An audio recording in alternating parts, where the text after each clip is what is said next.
Si vous êtes entrepreneur, chef de société, dirigeant, petit patron, et même patron tout court, alors j'ai une mauvaise nouvelle. La crise du coronavirus risque d'aboutir à une explosion de vos factures impayées. Alors, c'est pas pour vous alarmer, c'est justement pour vous prévenir, car c'est une réalité, comme toute crise économique. Donc déjà, vous savez que en temps normal, vous avez certains de vos clients qui sont contraints de ne pas vous payer, parfois parce qu'ils n'ont pas assez de liquidité, des problèmes financiers.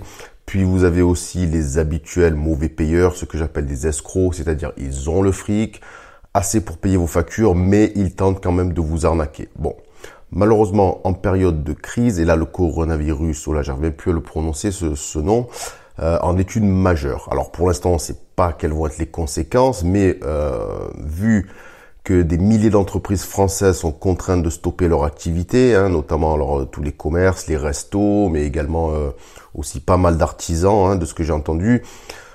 Donc ces sociétés vont avoir des problèmes pour payer leurs fournisseurs, c'est évident.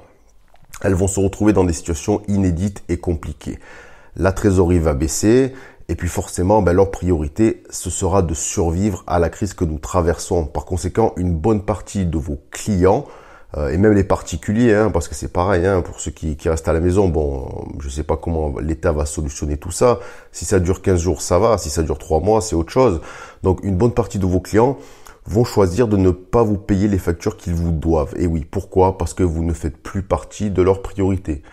Dans le fond, on peut les comprendre, on va tous faire pareil de toute façon. Le souci, c'est que vous aussi, vous avez besoin de faire entrer du cash. Car vous le savez, c'est toujours le même scénario. Quand on a un business et que les factures impayées commencent à augmenter, la trésorerie baisse, parfois devient négative. Ensuite, vous ne pouvez plus honorer vos fournisseurs à votre tour.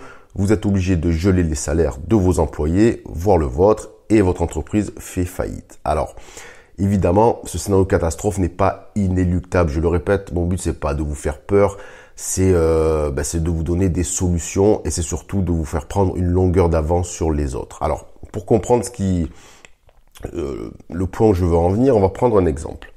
Alors, imaginez que vous devez de l'argent à 10 de vos fournisseurs.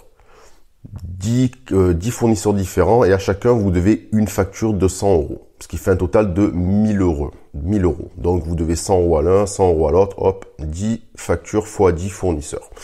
Donc vous n'êtes pas un voleur, vous avez une intégrité et donc vous dites autant que possible, même si j'ai des difficultés, je vais essayer de régler mes factures.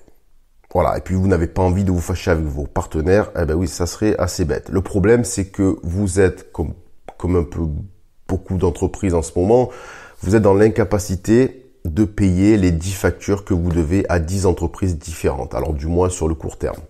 Vous faites les comptes et vous en arrivez à la conclusion qu'à la fin du mois, vous ne pourrez régler que 2 factures à 2 fournisseurs différents, pas une de plus, soit 200 euros au total. Donc, si on résume, vous ne pourrez payer que 2 fournisseurs et 8 autres, ils vont devoir soit attendre, soit faire une croix sur leur fric.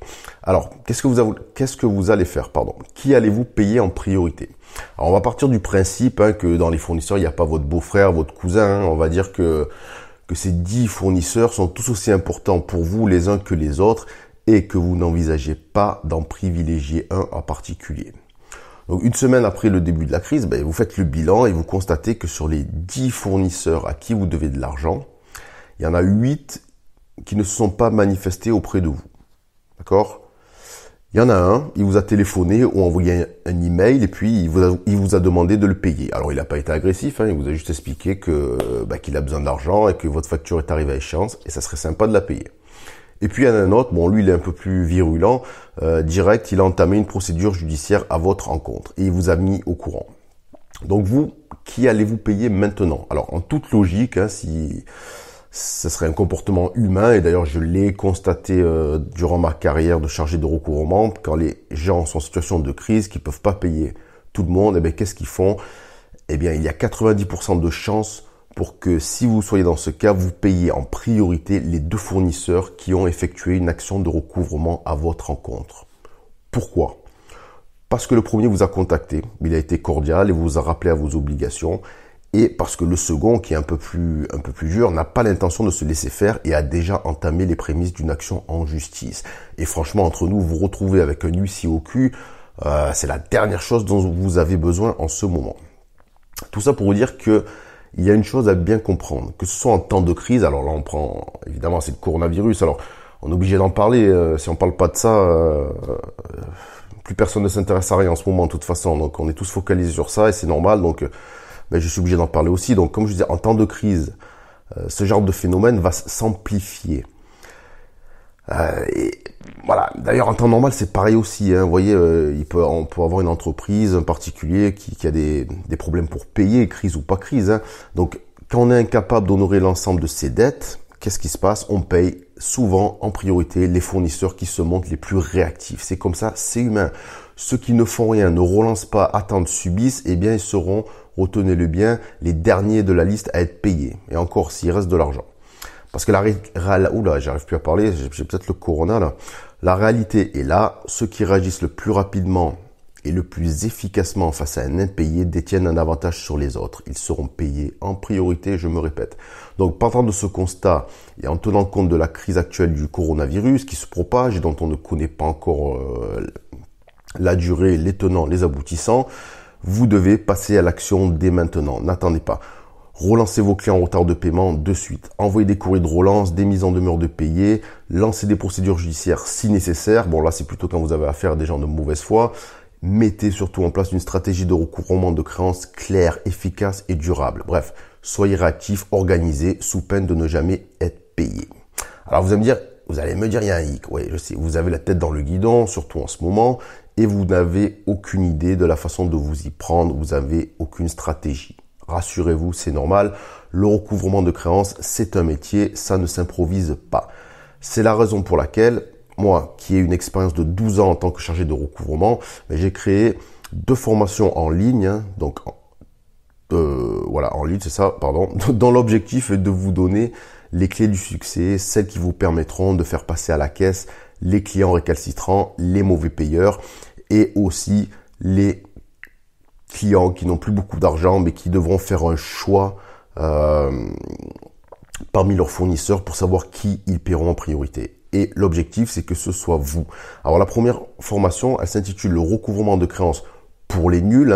Donc je vous apprends comment mettre en place une stratégie de recouvrement de créances efficace et durable au sein de votre organisation en suivant 4 étapes simples. La deuxième, elle s'intitule combattre les impayés à la source.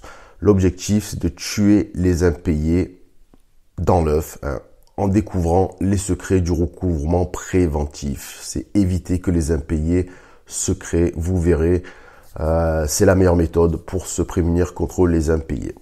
Donc ces formations sont disponibles en ligne immédiatement, format podcast audio et PDF. C'est pédagogique, c'est facile à mettre en place. C'est inspiré, comme je vous le disais, de mon expérience professionnelle. Donc, je ne vous donne que ce qui fonctionne, évidemment. En 12 ans, j'ai pu tester, tout ce qui peut exister sur le marché. Et c'est adapté à tout public. C'est pour vous si vous êtes dirigeant, entrepreneur, comptable, secrétaire, peu importe. Le vocabulaire est accessible et simple.